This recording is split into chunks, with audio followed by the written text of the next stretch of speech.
Bianca, you're home. Hindi ka man nagsasabi ang bumabati.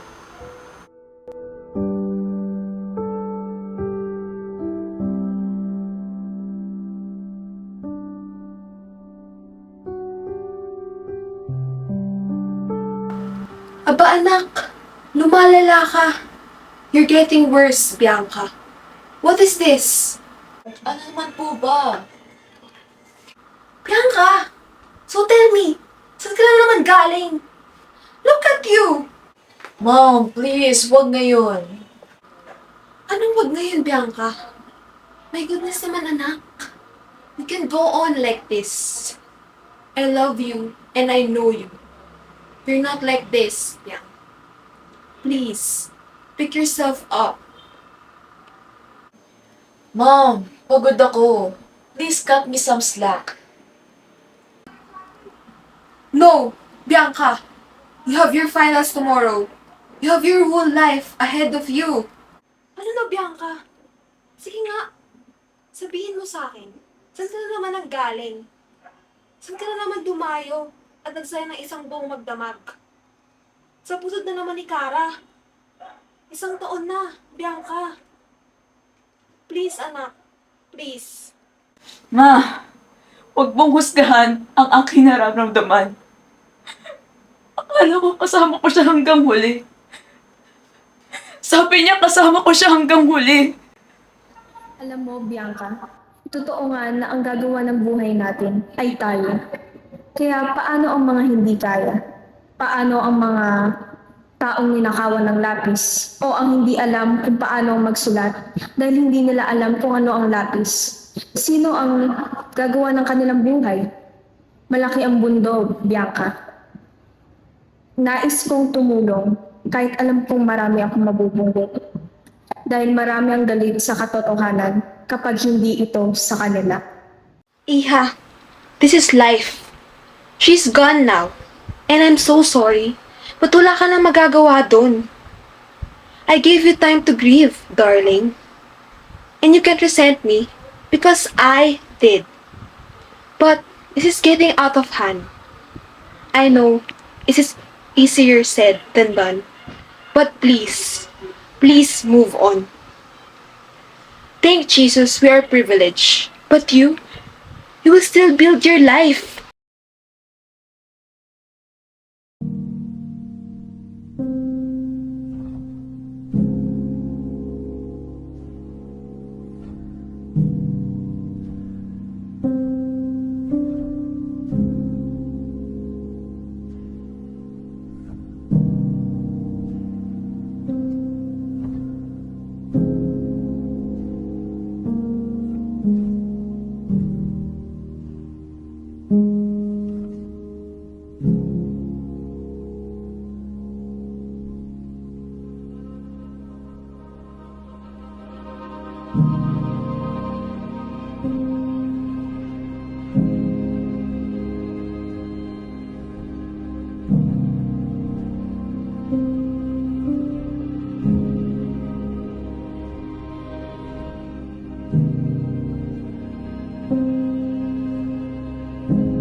Savannah,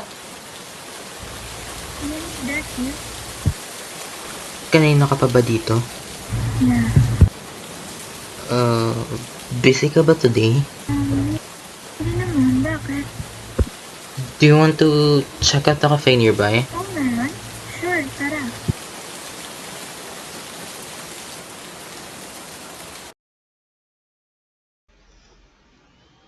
Uy, nakita kita sa isang commercial ah. Ang dami na sigurong kumukuha sa'yo. Big shot ka na, Sav. Your dream is becoming a reality. Kudos to you. I've seen you work so hard for this. Ano ka ba, Ian? Marami pa akong dapat patunayan. No, I know. Give credit where credit is due. Feel ko nga marami pa dapat akong malaman. Hindi ko alam kung sumugo ang puso. Pero, meron ka nang napatunayan. Alam mo, Ian, sinasabi mo lang yan dahil kaibigan mo. Pero let's be real, there are many people out there mas magaling sa job. Yung mas marunong and mas praktisado. Dahil ba sa katotohanan na yan, hindi na totoong mga hakbang na naabot mo? Ang sinasabi ko lang, wag na nga. Ay, Ian, you have such deep eyes. Do you sweet? Sinasagot mo pa rin ba sarili mo sa pag-aaral? Grabe naman. Aray ah. Pero hindi. Marami lang talagang tinatrabaho nung nakaraan. Pero ayos naman. Kaya ikaw, alalahanin mo din ang mga sakripisyo mo para makarating ka sa kinatatayuan mo ngayon.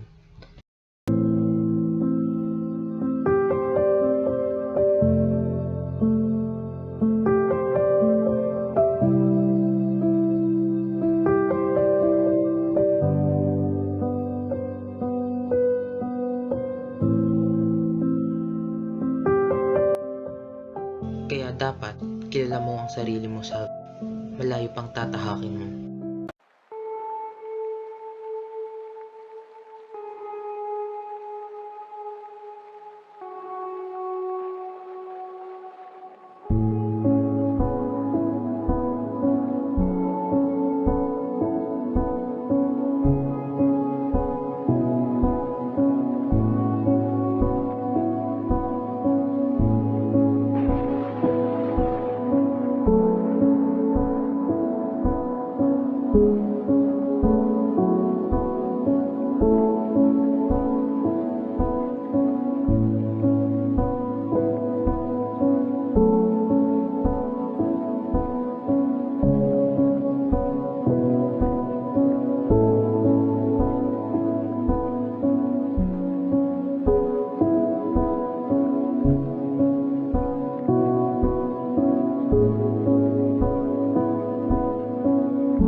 Uy, kamusta? Eto. Nakatapos ang namin ng klase ng chemistry class. Tawag ako sa reservation kanina. Kapag-kaba ako. Uy, hala, napanood niyo na ba yung bagong labas na series tungkol sa serial killer Ben? Hindi ko na masyadong tanda pero sure to like daw yun natin. Parang hindi naman realistic. Nakita ko yun actually. Mukha nakakatakot eh.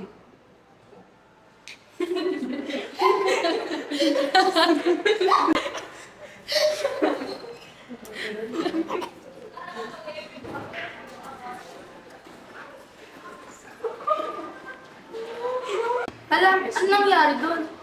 Kaya nga eh, ganun na ba yung kanina pa? Uy, hindi ah. Okay naman siya kanina. Ang liksip pa nga niya nung nasa classroom eh. Baka may pinagdadaanan lang. Pinagdadaanan? Parang malayo. Kasi okay naman nga siya eh. Tapos sa gitna ng pag-usap natin, magkaganon siya. Hindi niyo ba napapansin? Madalas na yan nangyayari kay Axel. Madalas. Tangi, baka naman kasi sa dahilang inaaway mo lagi. Anong inaaway? Dami mong efforts. O bakit? Sino dito nagsabi sa kanya na over the top siya kahapon?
Ano kaya ang pwede ngayon?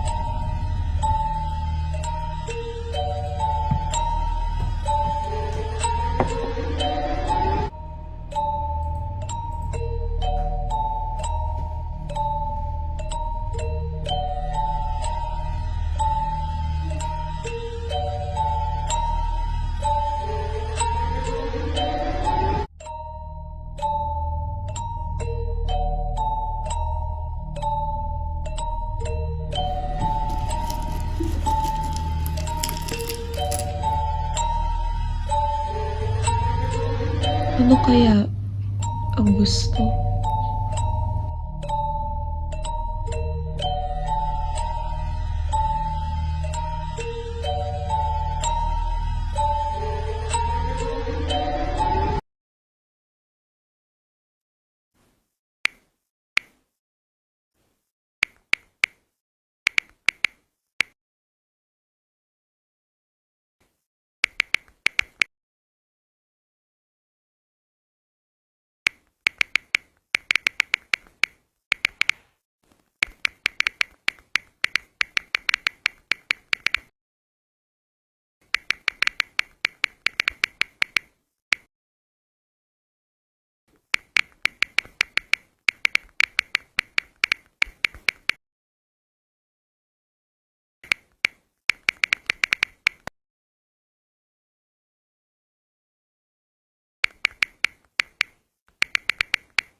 Christine, ayos ka lang ba? Bakit parang ang tamlay mo? Tignan mo, hindi mo pa nagagalaw yung kinain mo. Wala lang to. Kulang lang siguro ako sa tulog kaya wala akong gana. Ang mahal-mahal ng pagkain dito tapos sasayangin mo lang? Busin mo yan. Christine, kumain ka nga dyan. Kaya nga tayo nandito para sa alaala ni Kara. Gawin mo to para sa kanya. Huwag na natin siya pag-usapan dito. Please. We should just let her rest. Nandito tayo para magsalo-salo. Let her rest? Bakit tayo magpapahinga? Kung ang taong pumatay sa kanya ay hindi pa nahuhuli. Hindi ko pa naranasan. Makatulog na mahimbing. Dahil palagi siya sa puso't isip ko. At palagi ko siya nakita sa bawat galaw ko. Tapos sasabihin mo lang na let her rest? Mahiya ka naman sa sarili mo. Hindi dapat basta-basta itapon ng salitang pagpatay. Malay mo, may mabuting motibo siya kay...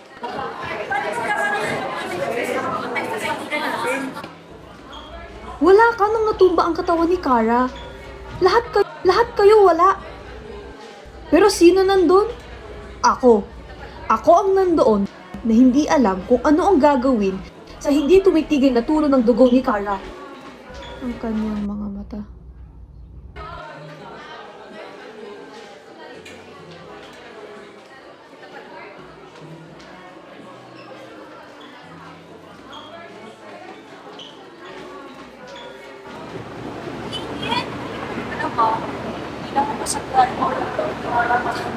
Nakakawalang gana.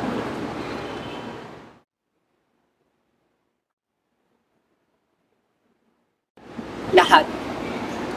Lahat ng bagay nakakawalang gana. Isipin mo yun. Parang kailan lang. Pinag-uusapan natin kung ano mga nais natin. Tapos si Kara, naman ng sulit. Tapos ganun ang nangyari sa kanya. Para saan ang pagsigaw natin sa katotohanan? Kung ulit-ulit na lang ito masasama ng bahata. Oo, importante. O kailangan natin gawin kasi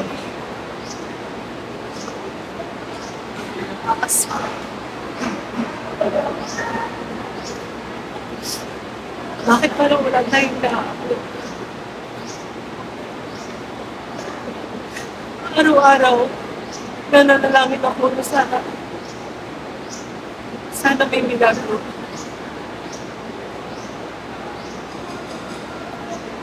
Hindi na ako tatalito. Hindi na tayo tatalito. Pero mabigat pa. Kaya kailangan ko.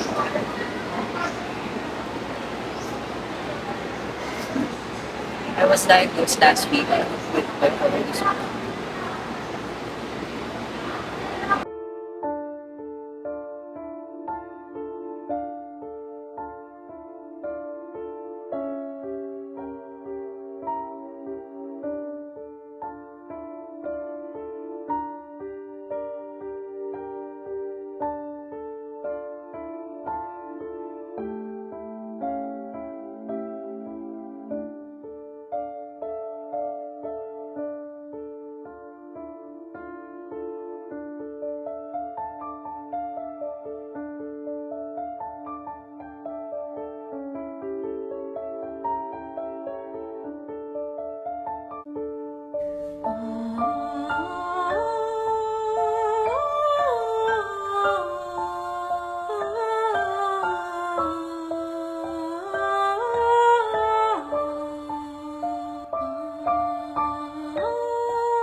Excuse me, magkano po isang palakwa?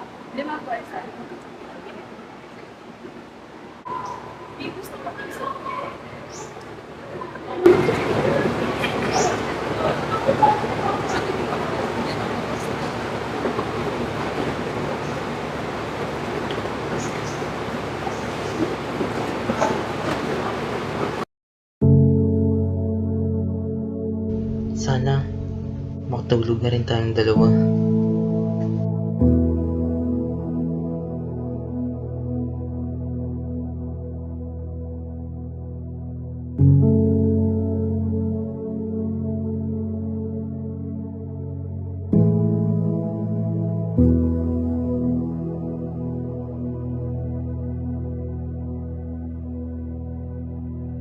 Patawarin mo ako dahil hindi na ako nakakain. Alam ko na hindi mo ginugusto na ganito ang mangyari sa ating. Kakayanin natin ito, no?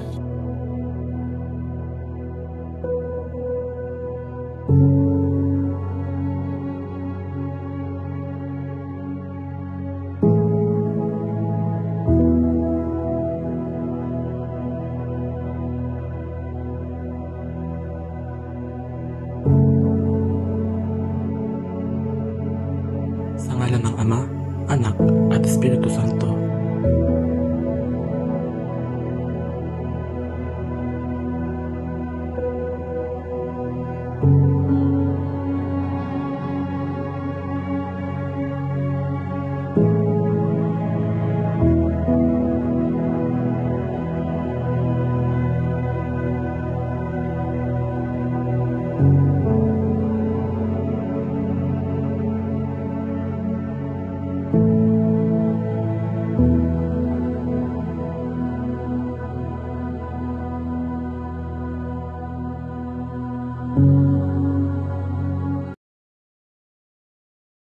Tama nga sinabi mo noon. Paano na kaya ang hindi kayang sumulat ng buhay nila? Sino ang susulat para sa kanila? Para sa iyo?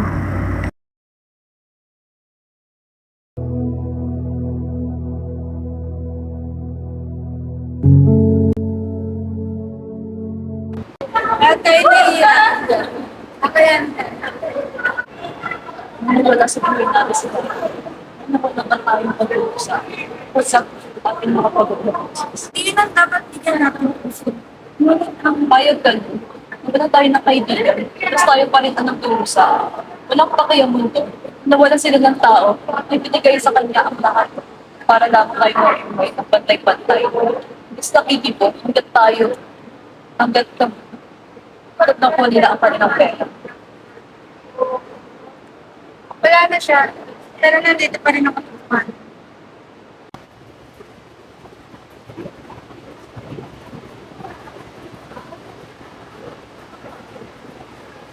Ika'y aming paglalaban.